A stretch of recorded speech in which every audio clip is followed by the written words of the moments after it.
It's another episode of The Time Machine with Andrew Green. I, of course, am Andrew Green, and thank you so much for taking the time to listen to me talk about old things. Today, I am joined by a familiar voice on The Time Machine, Lucio Vasquez, or as I call him, Lucy Vasquez. We are also joined by a new voice on The Time Machine, Gabe Theis. Lucio and Gabe are here today to talk to me about the Blair Witch Project. Now, the Blair Witch Project, hands down, one of the most successful horror films of all time. Lucio and Gabe both make films. They are also here to talk about their upcoming project that they are currently filming. It is called The Curse of Professor Zardonicus. That's right. So, we talk about the Blair Witch Project. We talk about conspiracies, theories, and facts from that film. A lot of cool things that went into the production of that movie. We also talk about some shady projects that we've all been associated with in the past. If you've been keeping up with me, I haven't posted an episode in a week because my Lenovo ThinkPad Windows computer for some reason decided to start crashing when I downloaded the latest version of Windows 10. So don't download the latest version of Windows 10 because I've been to Best Buy and they fixed it. Hey, it's not crashing anymore. It's not showing the blue screen of death. Okay, great. So I get it back. And then not even 2 hours until I have it, boom, it crashes again. So I got it, they updated, uninstalled some weird drivers. Lucio brought his laptop over when we recorded this episode. So hopefully it turns out A-okay. If I get this episode out without a week of posting anything, it is because my laptop is working. Thank the Lord. Hallelujah. So without further ado, episode 9 of The Time Machine with Andrew Green starts right now. Now entering The Time Machine with Andrew Green.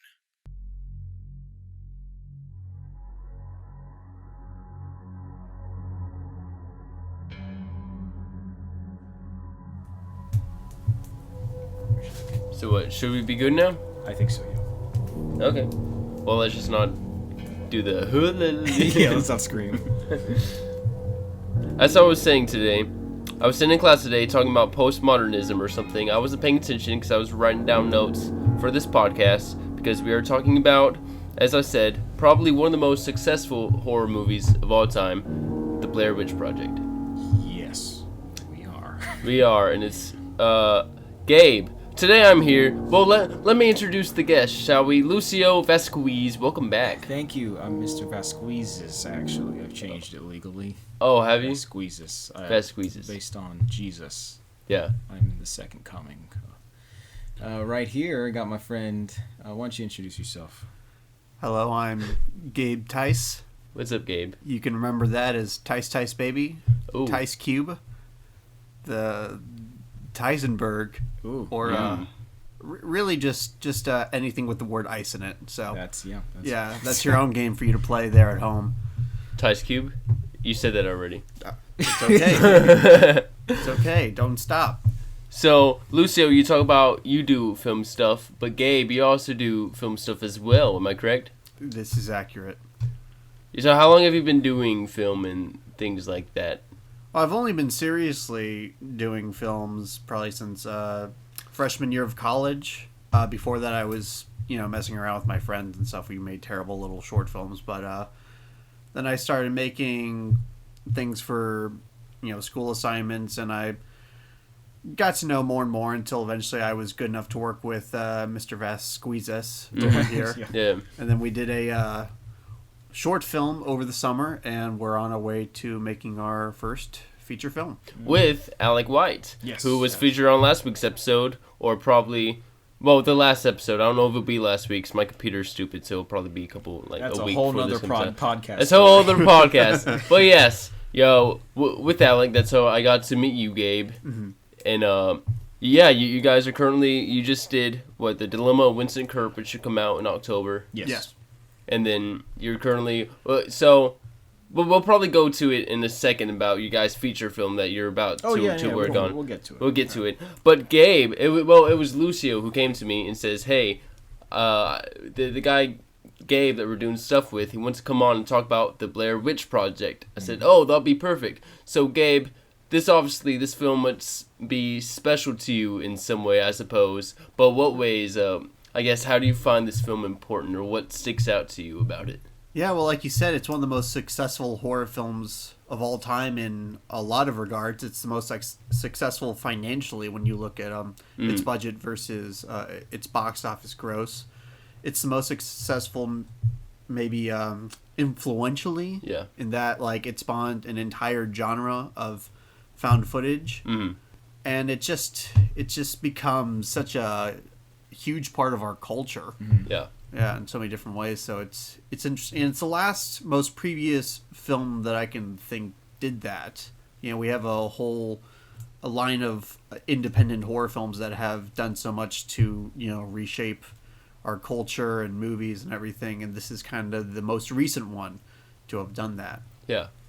Because before the Blair Witch Project in the 70s, there's a whole, I guess, explosion of horror movies, like the slasher films. Yeah. The Exorcist is that awesome T-shirt you're wearing to all of our visual listeners that are looking through the window right here. Okay, yeah, but people who are watching, fine. They're peeking through the window right here.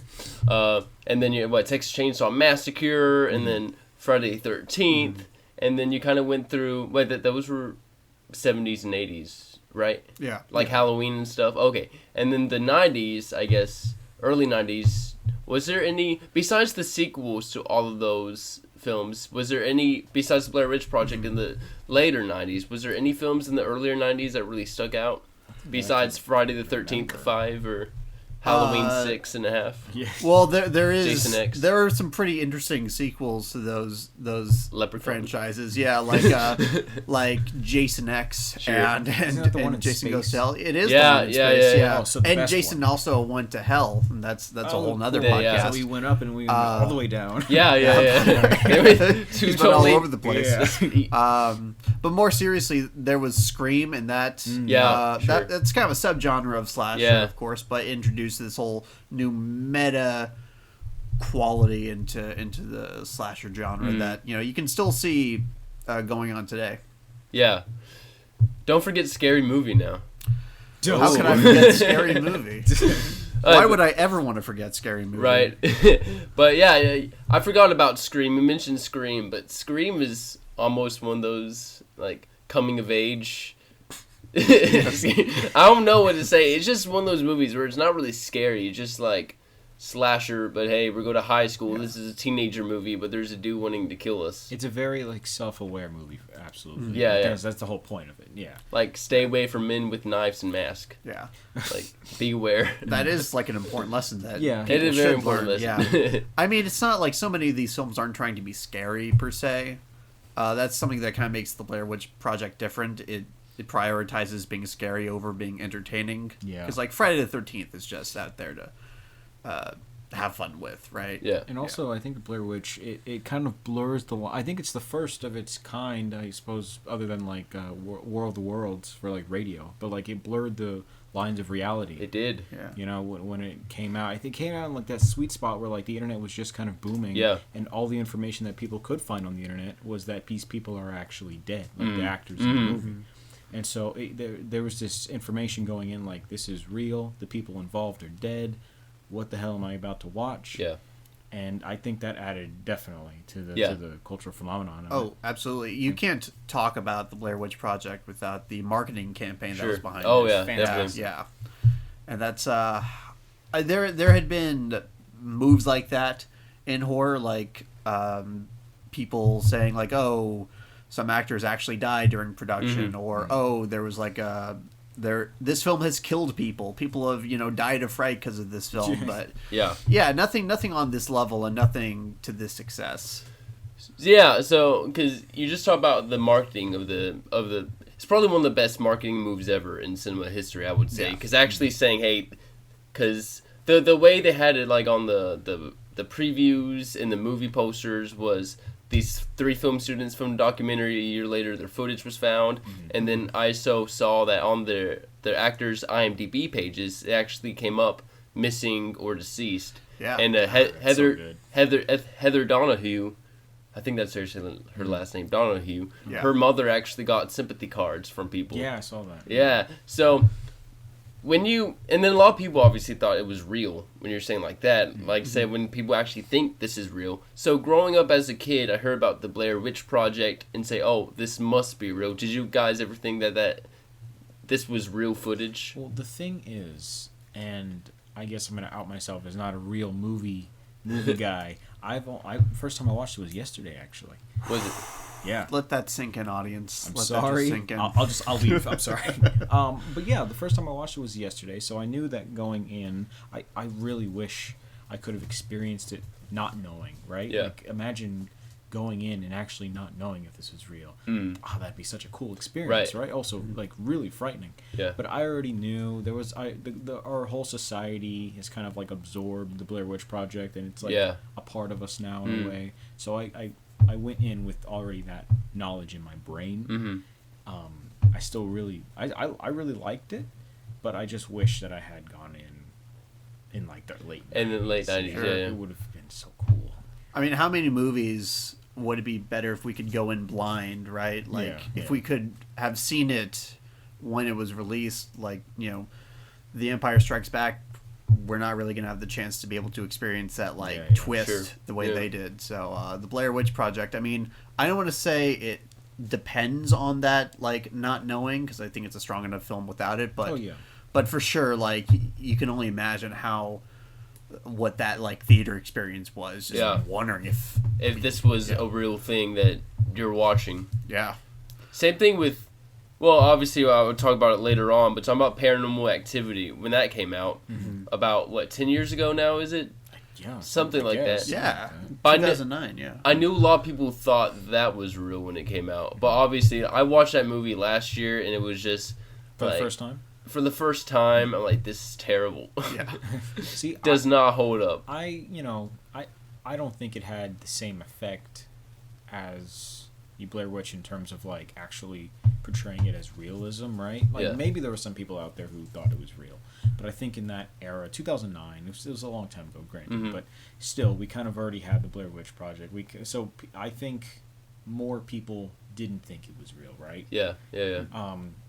I didn't when I was not 10 years ago, so I was 11 when I saw it. Did you see that, like, back when it came out? I saw it in the theater, yeah. Oh, okay. And I liked it. And then they decided to make 17 sequels. Yeah. And have one that literally has, like, a camera that can see ghosts or something. I don't know. It was dumb. Yeah. So they really milked that cow, you know what I mean? And, I don't think it's definitely comparable because it was really popular and it made a crap load of money as well. And then I think that was almost like a second boom of found footage as well. Right? Yeah, I don't know what the timeline is of, like, how popular found footage films got, because I know Blair Witch really, like, introduced that idea to the public. I don't think people tried to capitalize it, like, so grossly, probably until Paranormal Activity. Yeah, because then we had, like, at least a couple every year. I remember there was, like, a couple of Alien... Oh, dude, like it's disgusting. You Phoenix like go into Walmart, dig in their $3 movie bin, and there are at least 10 new found footage movies every year. It's a shame because it could be very effective, but now since it's overly saturated, it's lost that effect somewhat. You know? Yeah, but it's very effective for a specific story because it's such a I mean, it's not a framework you can just apply to anything. Like, the Blair Witch Project was a story specifically designed to make that format work. And I think the filmmakers, who haven't really gone on to much notoriety aside from this, but I think they had a brilliant idea on their hands when they did this. What sticks out to me about Paranormal Activity when I watched it is like, whoa, did these people carry around HD 4K cameras everywhere they went? Because it's just like, the thing that gets me is like, all right, this is so clear, like, it's so professionally filmed, but the Blair Witch Project, back in the 90s, I feel like that film came out at the right time, at the perfect time, because it's right on the digital age. They're holding the massive quote-unquote professional cameras, but it's just like shaky and it's not in focus all the time, which gives it the more realistic effect. And also, when real moviegoers were watching that movie in theaters, a lot of them got nauseous just because of the moving around all the time. Yeah, it feels real. It definitely like we've been watching certain movies because the movie we're making is a found footage. Sure. So we've been watching a lot of found footage movies recently. Yeah. And they all have, most of them at least, have that kind of rawness to it because we've been watching late 90s and stuff. But Yeah. like the Blair Witch Project, it feels real, you know? It's the cameras are bad quality. Yeah. Very shaky, like you said. Yeah. But it adds to the realism at that time and to the situation. And the acting is actually fantastic. I mean, they improvised the entire film, which is actually really, really impressive. I think this movie has like the most criminally underrated performances. Like, It's at least in a horror fantastic. movie that I can ever think. Because I mean, people hate these characters, but that's not a flaw of the movie. That's like a design because you're being put into this really hellish situation, and you have like these people kind of losing their minds and descending into this madness. Yeah. And the way that actors capture that, it's like Heather Donahue got nominated for a Razzie. She did. Can you believe What? that? Yeah. Is that like the really? most ridiculous thing you've ever heard? Oh my god. Okay, well that pissed me off because I was literally about to say that there's one scene in particular where they realized that early in the movie they cross the river over a log, right? And then later in the movie they're lost in the woods and they stumble upon the same area. And they all start freaking out. And Heather, the main character, the woman, she freaks out and starts crying and has like this kind of like panic attack. Yeah. And it really got me. It felt Mainly so because most of those panic attacks were authentic. good. Yeah. They were coming from an authentic place, to Yeah. be sure. Yeah, I think we should definitely talk about the conditions that this movie was filmed under. 'Cause Oh, we will. Yeah. We'll get to that. Yeah. Before, as we were talking about, this was one of the first movies to show the found footage. Probably the first movie for found footage. And it was also... Because mockumentaries now are a popular thing to go, especially because The Office.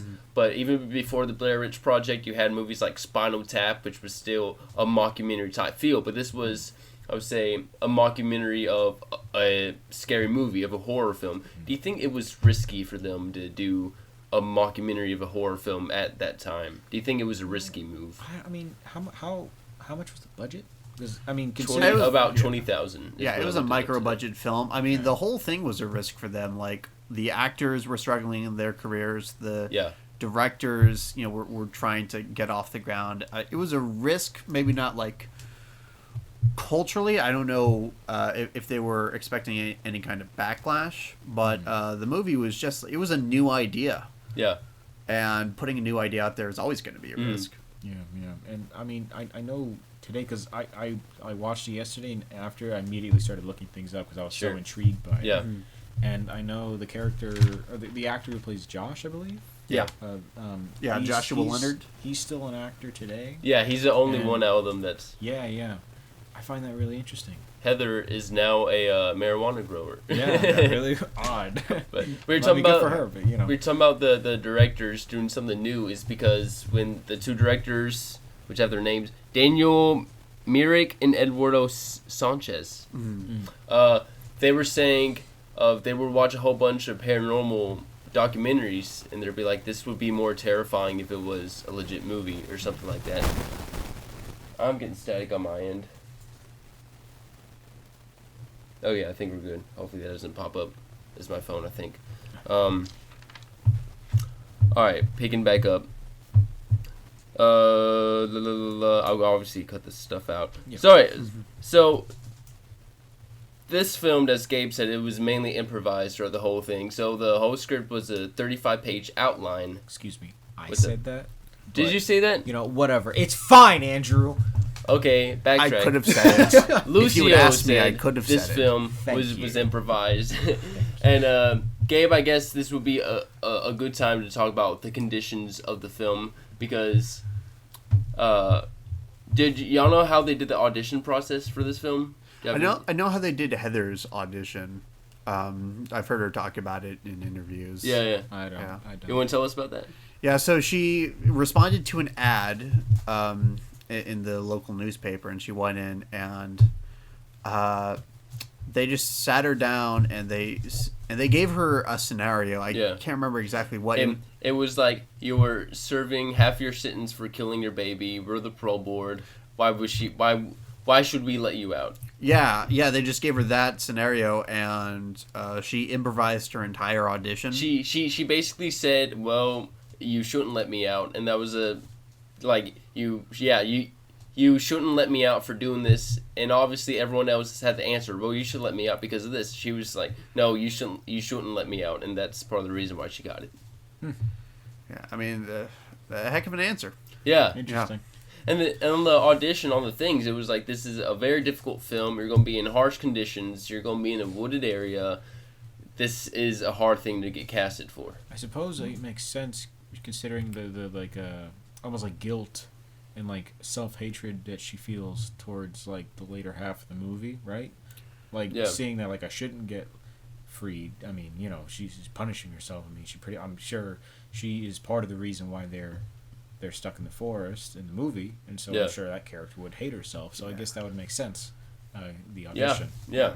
I think they also wanted somebody who could rationalize the kind of madness and depravity of that kind of situation. You know, who could really take a step back and still be able to act through that, because most people would just kind of lose their minds on camera and it would become like an incoherent mess to watch. But she really channels that insanity, and she really still manages to push through with her character and with her performance. And you know, there's a lot of layers to her character, and I think they were just trying to get at that with that question. I also don't want to ignore the two guys as well. They're Mike great. And Josh. They are also fantastic. I think Mike is really, like, there's something about I don't know if you want to get in spoilers yet, but there's something about the ending that has me really Mike is the sound guy, correct? And Yes. Josh is the cameraman. Yeah. That's her friend technically. Yeah, and Mike is the outsider there, and I guess that's why my sympathies kind of went to him, because if you're a film student, you get asked to do a lot of bad projects. Well, because it happens. Because in the movie, are all three of them film students, or is it just Heather and Josh? I think it's just Heather and Josh. I think Mike is also a film student. Oh, is it? I don't know. But they're at least all, you know, amateur filmmakers. Yeah, Sure. Yeah. Yeah. So, I've been asked to do jobs on bad projects. Lucio I have. we all have had that experience there. So, like, this isn't even his movie, man. Like, Yeah, I just right? get that vibe off of him. Literally, did he just meet her as well? Mike, because he's walking out of the house like, you must be Mike. They don't even know each other before it starts. And then he literally follows this woman he just met into the woods. Right? Shady. I mean, the thing is, though, can we go into spoilers? Of course. Okay, cool. Wait, are you talking about end Conspiracies? No, we'll get to No? that. Okay. No, not yet. All right. But the thing that, I mean, at first I kind of hated him because he threw away the map. Yeah. And you know they're all looking for the map. Oh yeah, and where'd he's it like, go? I kicked it in the creek. Yeah, and he starts like laughing about it, Mm. and like he kind of himself, like why would he do that? And so I don't know. I just don't understand why he would do that. And then his character kind of shifts towards the middle of it, and he kind of like understands, like, okay, I messed up. Yeah. I think there are two possible answers. First, you know, we can have these mental lapses under times of extreme stress. So maybe he just like kind of lost it there for a second and made a decision that he normally wouldn't have made. Or, you know, we can get into the supernatural elements of the film. Possibly there was a spirit there in the woods that compelled him to make that decision. Yeah, Yeah, maybe. I mean, it's a frustrating thing to watch, and it definitely makes you hate his character, but it also raises some interesting questions about what's going on. Definitely. Which we'll definitely get to, because I've watched, like, film theory videos about the ending of this movie. But, actually, what I want to talk about, with like, what is, like, the lore of the Blair Witch? Because it's said that, like, she's covered in hair. Oh, like, what exactly, like, I don't know. I know they don't give us all the answers, barely any. But like, well, first one, interesting fact. So the whole legend of the Blair Witch, it was made up by the two directors, right? So when the actors actually went, like in the beginning of the film, where they're interviewing people with the town, some of them were real residents, and then other people were just real actors that the directors put there. But like Heather, Mike, and Josh, they didn't know that those people were actors. They just thought they were people of the town. So they actually didn't know that this whole legend was made up. Huh. Oh, wow. Yeah. That's pretty extensive. That Right? is crazy. Wow. That's So smart though. Yeah, right? Wow. But I mean, going back to like I guess the lore of it, right? Like, Yeah. What it's it's the Blair Witch, so you're assuming it's a woman, right? Yeah. Sexist, Well, but witch, okay. yeah. Oh, I mean, that's No, go ahead. okay. The fine. wizard, a wizard is a male witch. The Gabe. Blair Wizard. The- Okay, sorceress, whatever, sorcerer. Sorcerers. The Where's Bitch Project. Yeah. Does it have like powers, or is it just The like Blair. So the legend, I read up on the legend. So the name where the Blair comes from, one of the directors, one of the two, his sister went to Blair High School, so that's how we got the Blair name into it. But basically, there was this witch that lived in Maine or wherever the film's taking place, and she obviously got she was a witch, so they sent her to the woods to die, and then basically people would see supernatural things that were happening in the woods, and then in the 1940s you had this one guy that killed 7 kids, and he claims that the woman made him do it, and he lived out in a house in the middle of the woods. So that's kind of like the history, the legend that they made up for this film, or that the whole film I guess centered around. Oh, Yeah. okay. Yeah. Yeah, I guess I didn't. I don't know why. I completely forgot about the guy who killed the kids. Yeah, I think they definitely want to keep it ambiguous. And they Yeah. definitely, like... that plays into the film's strengths. Like, you don't know if there's a supernatural force at work or if the characters are just losing their minds. Sure. Yeah. And I think that adds a lot of urgency to their situation. Because when you start doubting yourself, that's when you start really breaking down. Yeah, I mean, at least I think like the fact that there's something actually going on is less ambiguous. You can definitely tell, like especially when they stumble upon the dolls in the forest. Yeah, and yeah. whatnot. I mean, maybe, at like... least something is happening. They're not just losing their mind for no reason. They're of course there are the theories that like the guys are playing a trick on the girl and whatnot. But I mean, from what I watched, I think that they were going for the witch is real. It's not like I don't think it could like there are different interpretations of it, of course, but I think in the movie there was actually a witch. You were supposed to see the witch, actually, at some point. I do know that. Yeah. Yeah, I think it's Yeah. when they're actually running away in the dark, and Heather screams like, "What is that?" Yeah. I think that's what Because it the was. camera was supposed to pan over slightly, and there was going to be a woman standing in like a white dress and everything. You were just supposed to see her for like a second, but the cameraman didn't get it, and they didn't want to go for a second take, so they just didn't get it. And I honestly think the movie's a lot better for it. Yeah, I would have liked to have seen it as like maybe a deleted scene. I think the movie itself is better of not showing it, but I'm just curious to see what it would look like, what they had interpreted. Well, if you want to see this exact same movie, but only with the Blair Witch included, you can just watch the 2016 sequel. Oh, is it really in there? No, it's in there a lot. Oh, that's weird. Oh yeah. Oh, have you seen the second one or the? I haven't seen this. You haven't seen any of the sequels. Yeah, that's wow. Good or bad?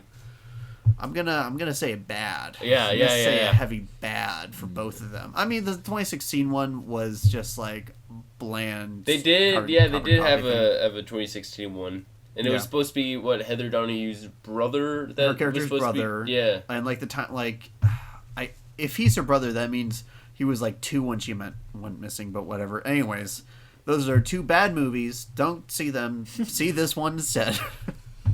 So guys, before we go any further, we were talking about how Mike and Heather basically randomly meet up right before they do this whole project. And it's kind of when you do something, talk about shady projects. Have you guys ever had? Hey, share some of your shady experiences you've had. Boy. Wow. I have one of my own. Okay. Do you want to go sure. first? Or? I don't know which one to pick yet, so you go I have first. something in mind. So I started earlier in the year freelance video editing. I think you already know this one, but I freelance video edited for people online, and the first client I had Forgot his name. Probably not worth remembering. No. But he wanted a video about.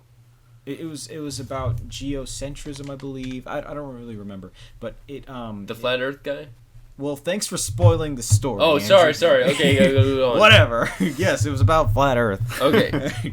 Yeah, so it devolved, and I didn't realize until like the third revision of the video that it was about flat Earth, and so it literally ended with me typing out like, the church is right, Galileo was wrong, like the Earth is flat and NASA is hiding the truth, and I had to like Photoshop like a photo of the astronaut in space. I showed you the video. I can send it to you, and actually, if you want to post it. Okay, cool. It's insane what I made, and I did not try at all. I got paid $100 for the video, and it's honestly barely. It's not on YouTube anymore either. Oh yeah, the crazy part is I sent it to him. He's like, "This is amazing. You're doing God's work." Like it was all this stuff. He was like shady. Yeah. I have nothing against religious people, but this guy was like weird. He was like, the Earth is flat and God is the Earth. And it was weird. Or God is the Earth? I don't know. So remember. We are flat the then? world. So he posted it on his YouTube channel, which was called "The Slaves of Mary." I don't care. Ooh, I don't what? care about name dropping it. Boom, go look it up. Oh, never mind, you can't, because the next day he deleted the channel. Oh, The man. entire channel was deleted the next day. I don't know why. Yeah. And I haven't heard from him since. So that's my story. Nice. Well, Gabe, do you have one yet? Yeah, so there was a guy who posted to one of those Houston filmmakers like Facebook groups, Sure. like making a horror movie, or need to edit a horror movie, looking for an editor, and I responded, and he said, "Okay, cool, let's meet up sometime." And first off, the dude misspelled very basic words, and this was troubling to me. He didn't know how to spell footage. He spelled it PHOOTAGE. Then sometimes Footage. sometimes with one O to spice things up. And Footage. okay, like, all right, whatever. He's just his own personality, and then he would start referring to himself in the third person, which that was cool. Yes. Yeah, he was He like, is very looking for someone to edit the footage. Footage. because that I shouldn't name drop him, but No, don't name drop. no. Does it start with the F? No. Okay, we're not talking. Okay, the story I have doesn't involve the same guy. I edited The same for. guy. Wow, a huge conspiracy is at work. But it got shadier because I was just going to be the editor then, but then he was saying, "Hey man, I need somebody to shoot this like last little bit. Can you shoot it for me?" I was like, "Well, you hired me to be an editor." He was like, "Yeah, man, it'll take 5 minutes, man." I'm like, "Okay, where is it?" The woods. I was like, "Oh, Just the woods. yeah." He was like, "Yeah, just in the woods somewhere." I was like, let me get back to you on that, man."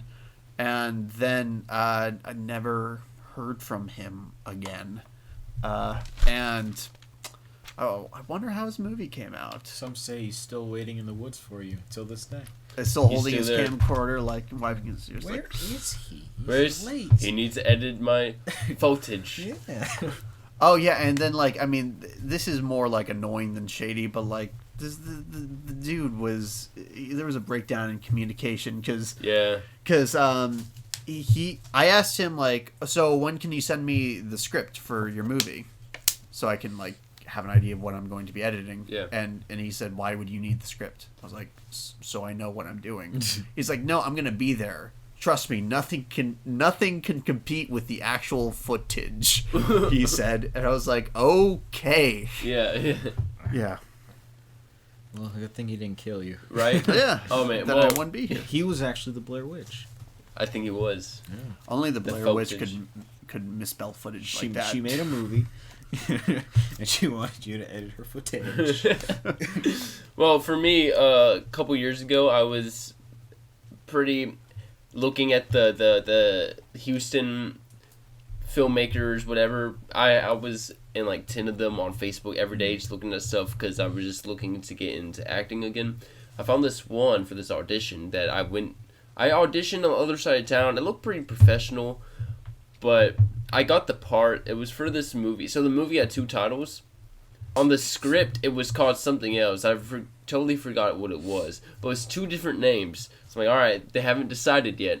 And so I got the part of the servant, which when it was totally unprofessional because he told me to get to this house at 2, and the director didn't even show up to about 4:30 because they were filming something else because actors kept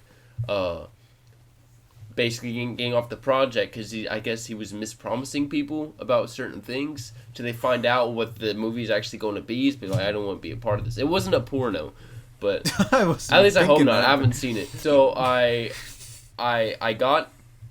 He actually rented out this house somewhere down in Houston. This really nice mansion almost. It was his old house. So that's where you know, okay, so I'm going to be a little bit of okay because it's a real house. But he made us go. I hung out in the pool house in the backyard where the other actors were.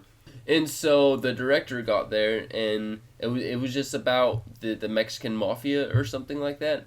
And there was guys there that actually looked like they were in the real Mexican mafia because they were wearing really fancy suits. They had fancy cowboy hats. They had like the really, really nice boots. And they had guns. Man, these are pretty realistic guns, I'll tell you what. So the script, he's not following by the script at all. Now I only have like 1 line compared to, I think, 10 I originally had in the script. So I have no idea what's going to be happening. So I go in the pool house to change, and I see something sitting on the table. I'm like, man, what is this?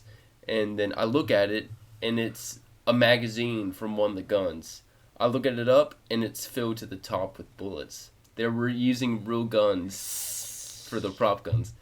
Looking back at it now, I would have said, peace out, Chris. I'm going. But I was like, no, I want to be an actor. I need to stay. Oh, God. But, yeah, they were using real guns for that. And I was like, whoop, never going to do that again. Did they shoot you? I think they were planning to, but I left before Okay, that's good. it started. That's good.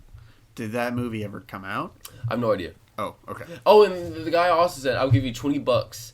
And then there was other actors there, so when I was leaving, I said, hey, so I'm supposed to be compensated? He's like, well, yeah, just let you know, not everyone here knows I'm compensating people, so I'll just compensate you at the premiere. Okay, sounds good. I just left. Jeez. So, never going to do business with a guy. Well, obviously, I haven't, and I never will. But you should have him on the podcast. Oh, You man. ask I him have for his, like an hour. Where's have my his- $20? I have his business card. Where's my $20, sir? So, going back to this, we were talking about how the actual movie of the Blair Witch Project was mainly improvised.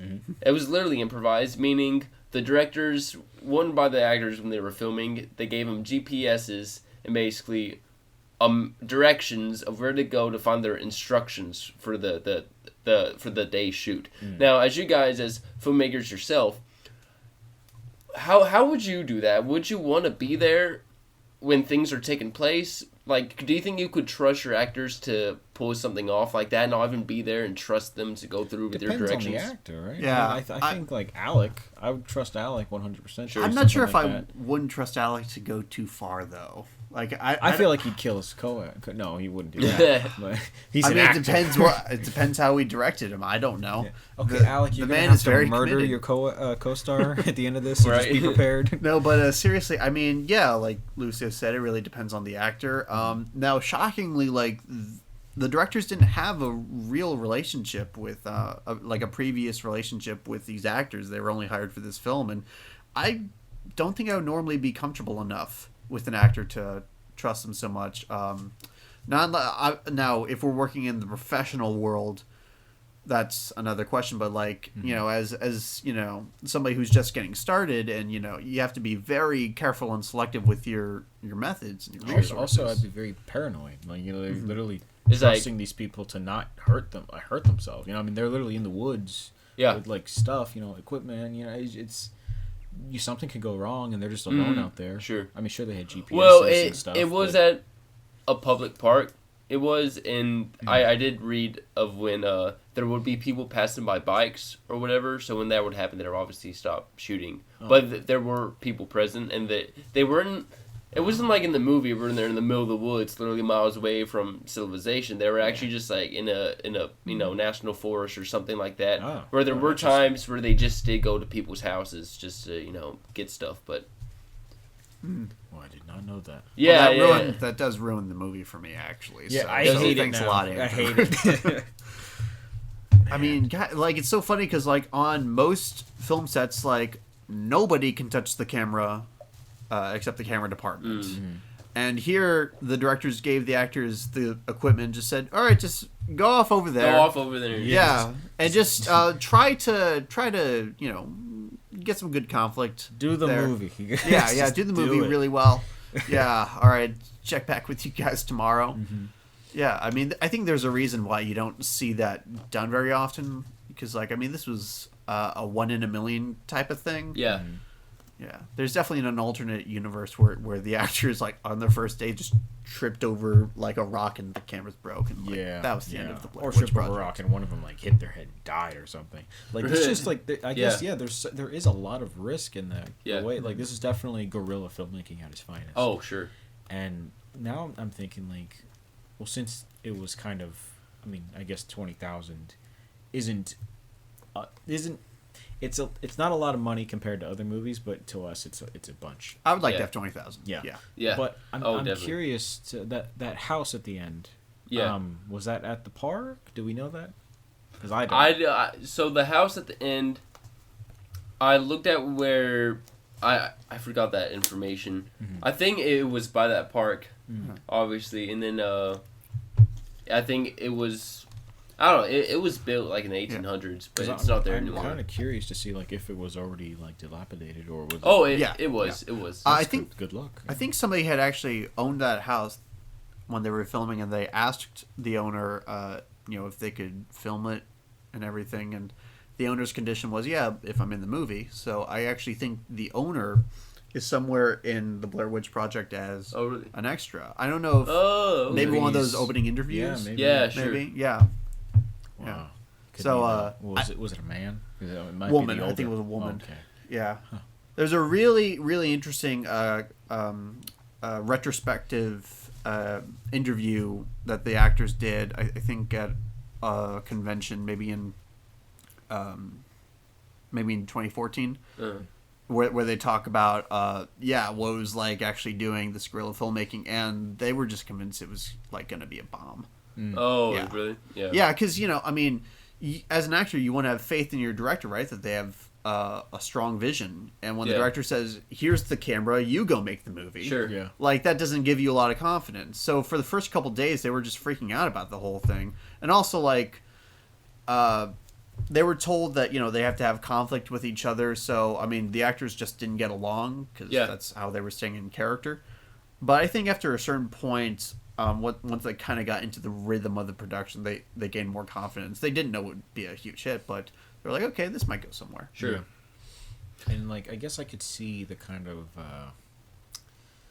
I felt Mike in particular was not, I don't know if he was consistent, because it seemed like he was very like, I don't know, he was very aggressive at some point, then he was like softer again, then he was like hateful again, and you know what I mean? Like it seemed like he was kind of on a spectrum of his behavior, almost, or on behavioral.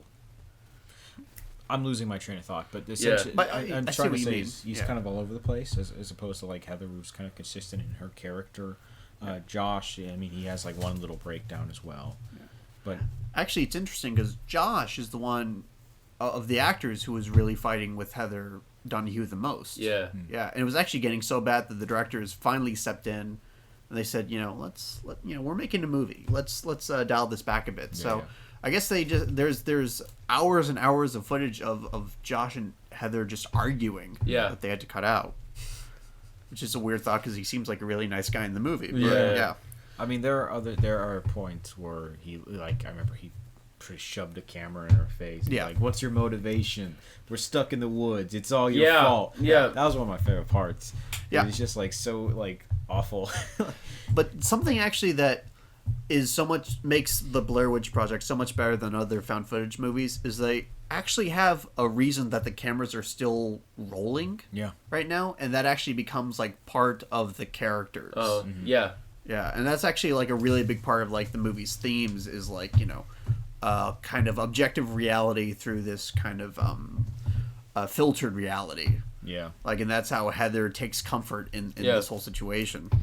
I was reading on this today because Heather said in an interview that she was on previous film projects in school, and it would just be like, it would be going nowhere, but there would be at least that one person that has the vision for the film and the motivation to say, let's keep this going, we need to keep it going. So she took that into this experience because she's like, why would we keep filming if we're lost in the woods? No one wants to see that. But she's like, that's the story now of, hey, we're lost in the woods, strange things are happening. I'm the character that had the vision for this film. We need to keep pushing through. So that was kind of how her character, I guess, kind of, And I could see, like, because I know they had a light attached to the camera as well, so maybe even from a practical standpoint, carrying the camera and using it as like a light source as well would be pretty beneficial. Yeah. I mean, I know I guess kind of switching over, but like video games, like horror video games, right? There's a game series called Outlast where your main tool is a video camera, and I know it's a trope in horror games. I was literally telling him like an hour ago, but it's a trope where you have like video camera in the horror video game and whatnot. And in Outlast, you use it to kind of see in the dark with night vision. And you're in a asylum with. That's the game where you're in the asylum, right? And there's like serial killer doctors. So, like, in Paranormal Activity, she's trying to film to kind of, I guess, see what's going on. Yeah. So like it's definitely a plus when they actually have a reason to keep the cameras rolling. Yeah. Now, like Cloverfield. I haven't seen Cloverfield. Do they have a reason? I mean, he's just recording the party, and then he just decides to record an entire like monster invasion. Yeah, it's weird. Which people are known to do. Yeah, of course. Yeah. When a monster attacks my hometown, I tend to record the entire thing, even if I can only do stuff with one hand now. I remember when Hurricane Harvey hit, I made sure I had my camera because I thought, think of all the views I'm going to get on this. Oh, yeah, I set up 3 cameras on tripods and one in my hand. Yeah. Actually, that's a question. Which found footage film has the worst motivation of all? Because you get some pretty bad ones. Well, I was about to say, what will I do during the zombie apocalypse? Man, I won't be found for survival. I'll just be filming the whole thing. Oh, yeah, I'm sure. Even though hopefully YouTube is still a thing. Oh, yeah. I hope I'll still get my views, my 20 views. I'm trying to think of a found footage film that has a very bad reason. Because there are or even at least, like it devolves. There are good found footage movies, like they have good stories and stuff, but the reason isn't good, so there starts to be a real breakdown of the logic. Like, did you guys see Chronicle? Yeah. Oh, about the superheroes? Yeah, like I thought that was a really good movie, and I mean it still is, but like they never really did get a great reason why Andrew was filming the entire time. That's what I was about to say, because it's like in a lot of these movies, before the big conflict starts happening, but oh look, I'm just testing out my brand new expensive video camera. Yeah. Oh, something's bad's happening. Perfect timing. Let me feel this. But for this movie, obviously, it's like, oh, we're going to document what we're going to find. We're making a documentary. This is why we have the video camera. This is why we're filming things. Footage films tend to have that kind of framework. Of just like, I got a new camera, let's film. Or like a documentary type of like, we have to film whatever. Yeah, you know, George Romero tried that with one of the, like, his zombie sequels. There was one called Diary of the Dead, and this was in 2007. And God, that movie did not work out. And it's pretty hard. That's like the perfect example of, like, you know, found footage does not just, you can't throw that onto something and make it work. Like, the story has to be very specific to the format. Did your stomach just rumble? Yeah, you okay? Did. I'm perfectly fine. We just paused and your stomach yelled at us. It did. No. It's a screaming the Blair Witch is inside of his stomach. It is. But we were talking about how the actors were improvised, and the directors went to some pretty extraordinary measures for this movie, because it took them 8 days to film this entire movie, which is like, whoa, that's crazy. Pretty quick. Yeah. And so there was actually like 19 hours, 20 hours of footage that they only went down to about an hour and a half for the actual movie. But especially during the later days, I don't know if you guys knew this, but they gave them little food each and every day as it went down. So a lot of these performances were based on hunger. And the directors, they actually, I would say, in quotations, attacked the actors by shaking their tents, and they're actually put them in that mental state, that mental state of, oh no, I'm going to die. So they actually went to some Alfred Hitchcocky type of measures of actually putting fear into their actors, and especially today, that's kind of risky stuff to do. But what would be the furthest risk, or the furthest, I guess, what will be the furthest measure you guys would go to get the reaction that you guys want? God. Well, we can't really go too far because we're amateur filmmakers at this point. We'll probably get arrested, or no one. We're not going to find an actor who will go that far. Well, you know? the culture has definitely changed about that For about acceptable behavior. I mean, the movie we made over the summer was kind of about this, like how far directors can go, and the assumption is if the movie warrants those kind of measures, then we as the audience kind of see them as justified. But I don't know, because that means you don't trust your actors enough, and I think that shows a flaw in your ability to direct if you can't direct your actors without resorting to these kind of. But in this movie where it's improvised, where sometimes it's kind of unclear what they're going to do, sometimes I guess they thought it was necessary to, I guess, put real fear into their actors to get what they want. I can't imagine the movie being as good if it was traditionally made, honestly. No, this is a specialized case. This is different than what Stanley Kubrick did to Shelley Duvall during The Shining. Oh, yeah. Explain what he did to her during The Shining. So, I mean, basically, he just psychologically tormented her throughout that entire shoot. He made sure that none of the cast or crew ever socialized with her or ever comforted to her, while he would, verbally abuse her openly on set. And, a lot of those takes where she's losing her mind, that's really, how she's feeling. Yeah, and he would, Stanley Kubrick did, hundreds of takes, and he was particularly brutal on her. And, some would argue, well, it turned out to be a great movie, so wasn't it warranted? But no, either Shelley Duvall is a good enough actress or she's not. Now, with this case, they're not working with a script. They're not even working with the real structure. Yeah. So the directors, they have to give the actors the energy and the ideas to bounce off of. Yeah. Because Mike, the scene when they're in the tent and there's the children laughing, I think it was Mike who actually got freaked out from that. And at the iconic scene where Heather is, the camera's right up at her face. That she was actually hyperventilating and freaking out because of the situation. And That's actually, iconic shot. It is iconic shot, but synonymous with. I mean, that's the poster. That's the DVD cover. Yeah. that's the image of the movie. But the reason why it's so close to her face is because she didn't know that the camera was zoomed in. Because she is an actress, but wow. But she didn't know how to operate a camera though. She had to go through basically a crash course to learn how to use that. So it was zoomed in, but it got that money shot. That's perfect. A perfect little, happy little accidents, right? Right. Happy mistake. What does Bob Ross say? You make a mistake, turn into a cloud. Sure, yeah. Or something like that. It's not the saying, but sure. We'll go with it. But yeah, I think there are so many things that went right with this film that could have went wrong. Oh, and definitely. Like you said, 1 in a million. And I'm happy that it went well. Well, there are a million found footage movies now. This is that 1 in a million. Yeah. This is the Godfather of it all. Yeah, pretty much. I mean, the idea of the found footage film, there are movies that kind of toyed with the idea. Lucio and I watched a film from 1997 called The Last Broadcast. That's a fictional documentary, so it's not exactly found footage, but it kind of laid the groundwork and kind of put the aesthetic out there. Yeah. And I don't know if the Blair Witch guys took direct inspiration from that, but you have the advent of so many new technologies in the world of film, so it makes sense that people were getting pretty similar ideas. Yeah.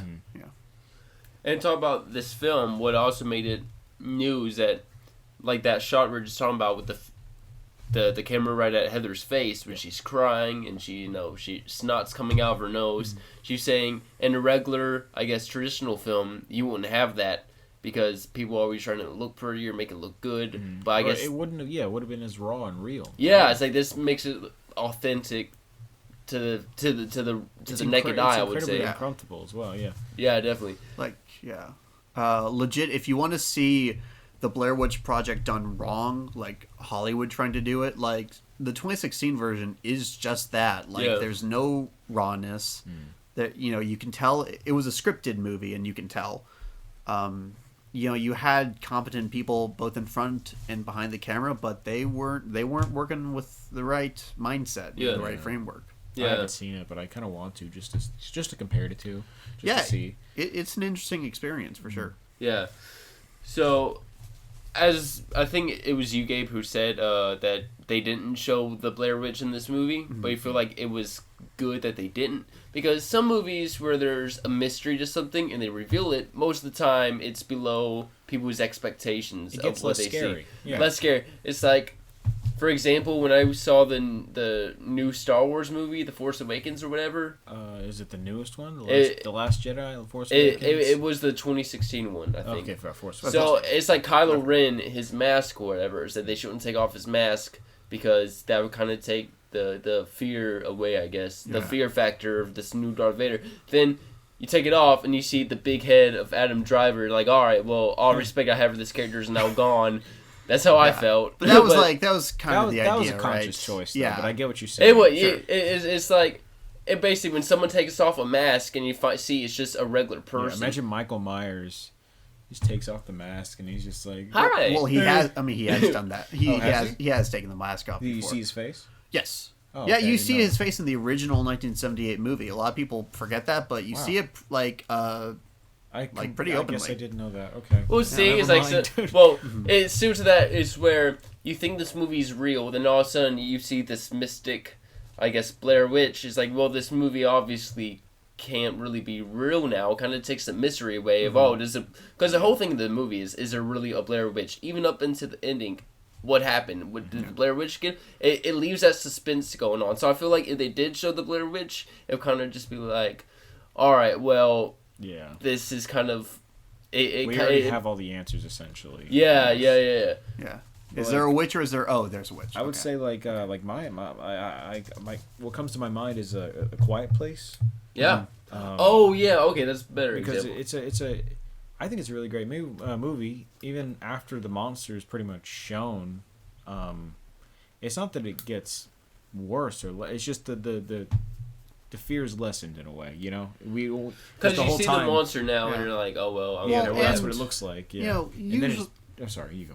Well, just usually, like in most monster movies now, they don't really take as much time to come up with an inventive or creative design for these creatures. Like, if A Quiet Place were made back in the 80s, I think you would have seen a really satisfying design that would have paid off the reveal. But I mean, I guess the thing is the polar opposite of that, which would be like you want to see this thing that's so grotesque and the the John Carpenter thing. Yeah. Oh yeah. I mean, that'd be really cool. But like the Babadook, it barely shows anything. Sure. It's a different film completely, more of a psychological. Well, actually, it involves psychological terror and whatnot. But anyway, it doesn't really show the actual Babadook. I think that it adds to it. Sure. And so, going back to the Blair Witch, I completely agree with you 100%. Yeah. While I'm curious to see what it would have looked like, I'm glad it wasn't added. Yeah. Because then it adds that terror, like, oh God, what did she see? Yeah, right? true. Now I know that it's just a woman in a white dress. That actually kind of lessens it. Just not be saying it, right? Yeah, but like it'd still be creepy, but once you have that closure, and when that closure is honestly pretty generic, like we're having a witch. What's she gonna look like? What about a woman in a white dress? Right. But just take the same lady from what is it? The Hocus Pocus. Yeah, that lady. Isn't it? What's the name of the lady comes out? Isn't The Ring where she comes out the TV? Oh yeah, The Ring. Yeah, take that chick, put her in the Blair Witch. Essentially, yeah, pretty much. So the ending of the Blair Witch is probably, well, this whole movie's iconic, but the ending is probably one of the most, I guess, one of the most talked about, one of the most controversial endings in horror, if not the whole thing of film, because they go into the house, they walk to the top, they go to the basement. You see Josh taking a pee up against the wall. Is what it looks like he's doing. No, I think it's Mike, right? That's Mike, That's Mike? Yeah, because Josh has gone missing. Oh, yeah. Oh, you see Mike taking a pee. I forgot. Josh's. he just pissed it in the corner. And then And then she's saying, "Mike, what are you doing?" He's like, "I'm taking a piss. What does it look pissing. like Oh, I'm doing?" God, I'm man. scared. I was about to go in my pants. Get out of here, Heather. Jeez. And then you see the camera fall with her. Isn't it silence when the camera falls? Yes. Yeah. And then all of a sudden, boom, that's an end. He's like, ooh, chills. Yeah. What do you guys think happened? There are a couple of interpretations. I There are. suppose. Well, I know there's at least 3 conspiracies. I'm going with at least 2, and I can't really seem to make up my mind. Either the witch was actually like there, and because earlier in the movie, Heather finds a little bundle of blood and hair and stuff. Yeah. And it's Josh's. Yeah. And they're like freaking out, or she freaks out. And so it's either the witch is actually there and like kind of almost like, I guess, puts a trance on Mike and then kills Heather, or it's Josh who's kind of being controlled by the witch, and then that kind of same thing plays out.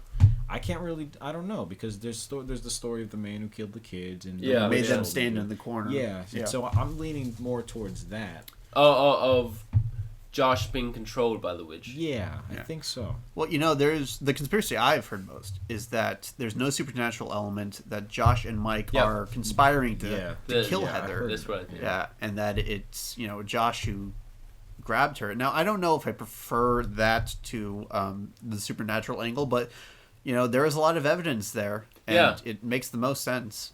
Well, so I guess we're going to talk about that whole conspiracy of Josh and Mike were together to kill Heather. So online, we talked about on the website of the Blair Witch, of the movie website, there was actually Heather's journal that they had up there in every page, and it basically gave hints that Josh and Heather were romantically involved somehow, and she would say things like, she would just give hints that they were somehow together or have romantic interests or what have you. And then in the middle of the film where they kick the map in the creek, she says, "These guys are starting to scare me. How can they sleep? It seems like when we're scared the most, how can they be sleeping right now?"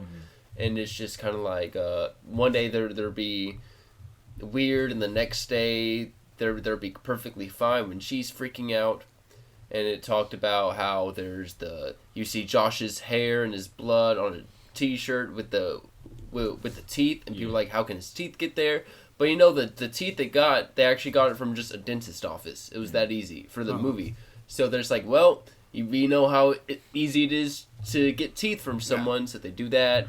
And maybe that's why Mike kicked the map into the creek. Yeah, exactly. The evidence is there. I just don't like it. I prefer the witch, but that's just me. Well, also when they go into the house, they go into the house not even knowing it's there, but somehow Mike knows the layout of the house. He goes, "Oh, I'll go down to the basement." Well, how do you know there's a basement? And in the dark with no light, he finds the cellar and he goes into the basement without knowing the layout. I don't know. I mean, the thing is, if you hear someone screaming down and you're like on stairs, then he knows okay, he's downstairs instead. But if it's dark though and a house he's never been in, how would he know how to get down there exactly? Unless there's just that. Well, he was already on the stairs though when that happened. Precisely. But what if it's a different staircase? Sometimes basements have another staircase. Yeah, the thing that kind of debunks it for me is that he I guess he could have threw the camera down, but obviously something kind of happened to Mike. He threw the camera down when he went to the cellar.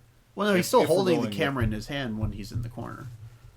Is he? No, yeah. No, he's the camera not. falls. I think he is. Camera falls. Yeah, the camera falls. Heather's camera falls. Not Both of theirs. His camera falls Both too? of theirs. The audio in the entire scene is coming from Mike's camera, and then his camera falls down as he goes into the cellar. So he's not holding a camera? No. And then he's just standing in the corner, and then Heather is coming into the cellar, and then her camera falls. And it's saying when she comes down, that's when Josh sneaks up behind her and hits her and kills her, whatever. And I don't know, because I'm remembering the last shot too, and there's something that felt weird about that last shot from the camera's perspective as it fell. It almost looked like there was a body.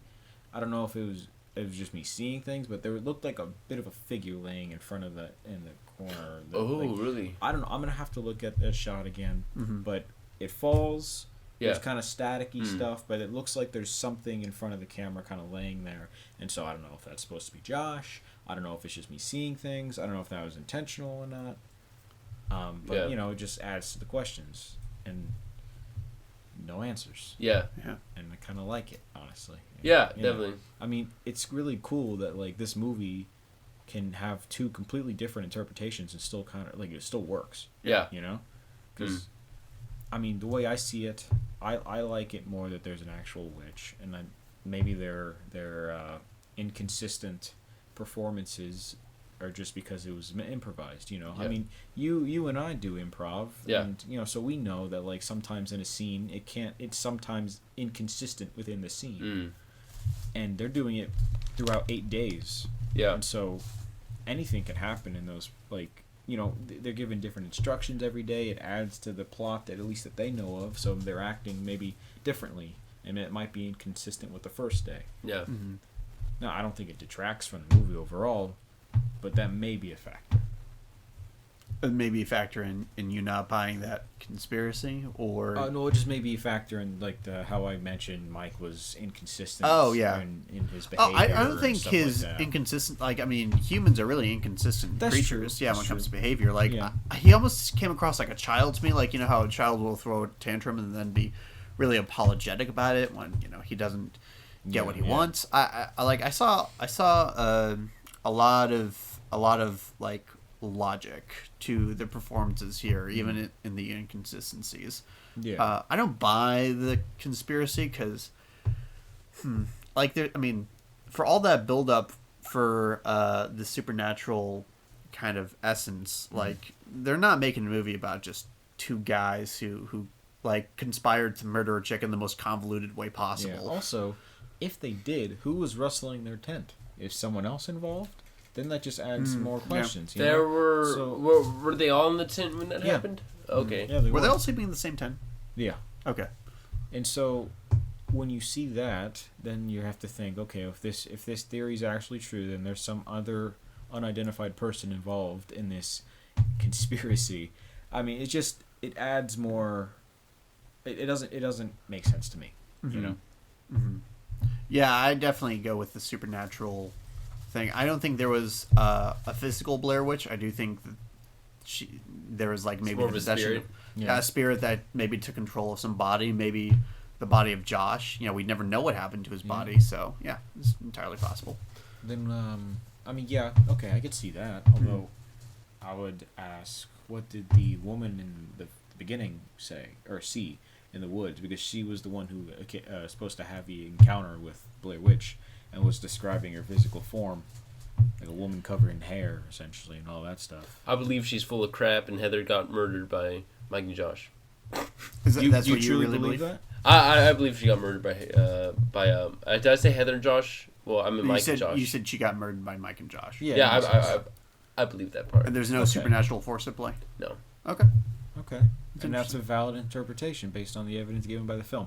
Yeah. Yeah, ours just happens to be more valid, but that's that's and fine. Yeah, alright. you just happen to be wrong. Well, but- okay. So there was also the sound of the kids. They were like, well, Mike is an audio guy, so he set up an audio system that got the noise out there. And then Yeah, as far as the pile of rocks go, well, when she was asleep, they went out, they gathered rocks, and they made piles. And they got together and made all of those stick figures. Yeah, overnight.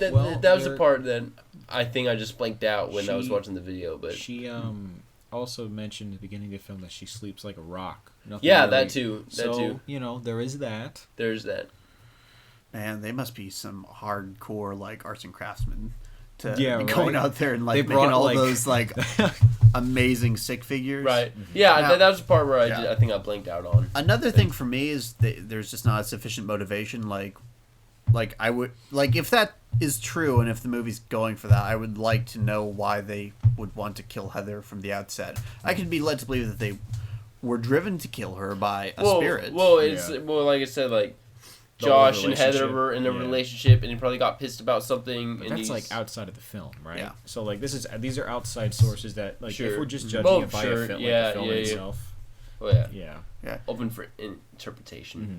But so we all guys we do film things, and like I said, we're basically, I wouldn't say we're not film students, but we're students dabbling in the production, media, communication side. Yeah, sure. These were people wanting to do documentary on an urban legend, on a myth. What's I guess a conspiracy or a myth that you guys have been interested or would be interested in making a documentary out of?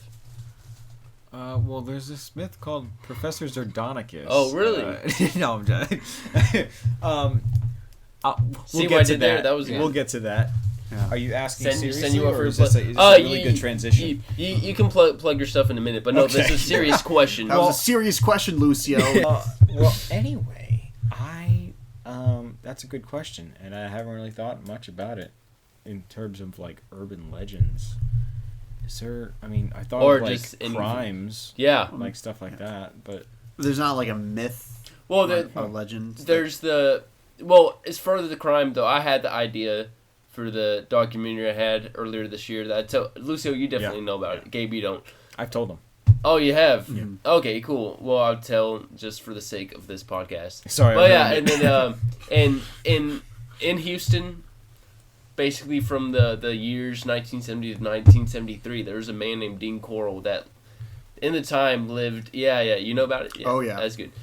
Lived in the Heights, and, well, he lived all around, basically, but in the Heights, he would take up young boys, basically runaways. That the Heights was a poor area in the 70s, and he would take them, and he was liked by the kids because he owned a candy factory, and they would give him free candy, so they liked him, and he had a whole bunch of stuff for kids to do at his house, and he would end up raping, torturing, and killing them, and burying them in a storage shed, right across from NRG Stadium, basically, and other place, High Island in by Lake crazy. Sam Rayburn. But he had two accomplices. Teenage boys, right? Yeah. They were from the ages of basically 11 to about 20. Well, I'm sorry, The the accomplices. were He teenage had boys. two accomplices that were teenage boys. He had Yeah. Elmer Wayne Henley and David Brooks. That they were originally started out to be his his victims, but they just something where they offered to help him get boys. So they'd go out, bring boys to his house. He would pay them about $200, and then basically, long story short, right over in Pasadena, 15 minutes from where we are right now, and where he was living. He long story short, he was about to kill Elmer Wayne Henley. He said, "No, I'll help you kill my friend and this girl that I brought over." And so he got a gun and he shot them. He shot Dean Coral, killing him on the spot. Elmer Wayne Henley confessed. Both of them are still in prison to this day. The storage shed is still up. The same unit where he buried about 17 bodies. He had about 28 victims, but 17 bodies where they were buried in the storage shed across from NRG Stadium is still there to this day. Did you know that Henley is the one that Yep. he's the one that talks to the media, right? Yep. That story. He's actually portrayed in Mindhunter. Mindhunter, I was about to bring Season that up. 2. Yeah. I was so happy they brought it up, man. I'm like, yeah. It's kind of cool. You watched Mindhunter? Well, okay, I haven't watched it. I read about it and I thought of you. Yeah. I haven't watched it yet. I They- really should because I've heard great things. but- That was a great show. Really, I did the mistake. If anyone watched season 2, I made the mistake of watching the last 30 minutes of season 2 at about 12:30 at night, and that was a mistake because it's really disturbing at the very end, and that gosh. kept me up for a little bit. Yeah, I think. Just a sequence of the BTK thing. I'm like, oof, bad idea. Well, I mean, going back to the urban legend crime thing. Yeah. I don't have an answer. Yeah. I don't know at the moment. There are Thank so you, many. Lucio. Yeah, I know, right? There are so many out there that I feel like have already been Yeah. exhausted. Like Bigfoot, obviously. Well- Loch Ness monster. Yeah. I'm not aware of more like smaller kind of indie Yeah. urban legends. Well, as you were just saying, is Alt that urban legends. as you're saying, a lot of things were exhausted. A reason why I wanted to do the Dean Coral thing is because I lived in Houston my whole life, and it's something I only found out a couple years ago. And it's not as portrayed, obviously, as big as Ted Bundy or anyone like and that. It's something I didn't know until you brought it up. Yeah, Yeah. and I went as far as getting the police reports. I have them in the room Yeah. over there, the police report. A reason why I haven't done it yet is because obviously busy with school and everything. But also, when you look into a crime as graphic as those images start to get into your brain, and Oh, they yeah, start to sure. mess with you. So that's why I took a step back. I'm like, I'm going to hold off on this for a while. That's a good call. Yeah. Actually, I was writing a script about Dean Coral Were and you that really? whole thing. Yeah. You know, some guy didn't make a movie about it. I'm pretty Oh, sure. yeah, Did yeah. you watch it? I didn't watch it because it's not heard publicly available. We're actually talking to the director the actor who played Dean Corll in that movie, he's a director who's done other local stuff. Okay. Joe Grisafi, we've talked to him about speaking at the University of Houston. Nice. But I asked him about playing Dean Corll there and what that whole experience was like. And he said, well, most of the time you can, look stuff up about somebody and learn what they were like and see them in interviews. There's so much mystery around Dean Corll that he really had to just, go off his instincts. Yeah. I can imagine the entire situation around that being terrifying, as well as the Blair Witch movie being terrifying. Yeah. As well. Boom. Segue back to the Well, topic. it explained that segue. I can't. It's a messy segue. Oh yeah. But I guess I would say the Dean Corll thing for a whole other. We should episode, honestly, we should definitely do a episode just about that. Or I should read the police reports. I have been thinking about that would be but incredibly entertaining. Oh man, interesting. I have some things planned for October. I'm just going to say that some things planned for Halloween season. Spooky stuff. Talk about a few things that happened very locally. But Gabe, did you have any ideas on like conspiracies or urban legends that you want? Yeah, actually, I was starting to develop a treatment for a movie about the Polybius legend. Do you guys know much about that? No, not at all. So this is actually fascinating. So Polybius is supposedly a video game that came out in the early 1980s, an arcade game that only came to a few local arcades in Portland, Oregon. And the legend goes that the kids who would play the game would get addicted to it, and they would start to suffer from like things like nausea, stomach sicknesses, and like if they played it enough, amnesia. And then once the reports of that got out, a bunch of mysterious men in black came to inspect the arcades where the game was being held, and then pretty much after that they disappeared, and nobody has any firm trace of where they went or if they were even real. Yeah, that's interesting. Huh. Well, that's cool, man. I like that. It's a pretty wicked story, isn't it? Yeah. Yeah. But going on the Blair Witch Project, talking about filming conspiracies. Mm-hmm. What conspiracy or urban legend have you guys been working on lately? Oh yeah, good. Would you happen to be talking about The Curse of Professor Zardonicus? The Curse of Professor Zardonicus. The Curse of Professor Zardonicus? Wow. Well, I was talking exactly about that. Tell me about The Curse of Professor Zardonicus. Well, my friend here, Gabe, is the director. Oh, really? Is that right? Yeah. So, Professor Zardonicus was a chemistry professor back in the 1950s, and he was a pretty mean guy. Wait, is it a real guy? No, he's not. Oh, okay. But let's say for the purposes... I should have told him. He would have believed you. I would have. Oh, no. Let's edit that part. I got you. All right, but Professor Zardonicus was a chemistry professor back in the 50s, and he was a pretty mean guy. He was pretty hard on his students. And they decided, you know what, let's play a prank on him. He's always being a hard ass on us. So while he's working there in the chemistry building, they go ahead and play what was supposed to be an innocent prank on him, but it's the chemistry building, and it interacts with some of the chemicals, and a fire starts, and eventually the entire building burns down. Now, everybody manages to escape that building except for one individual. Professor Zardonicus. Ooh. Yeah.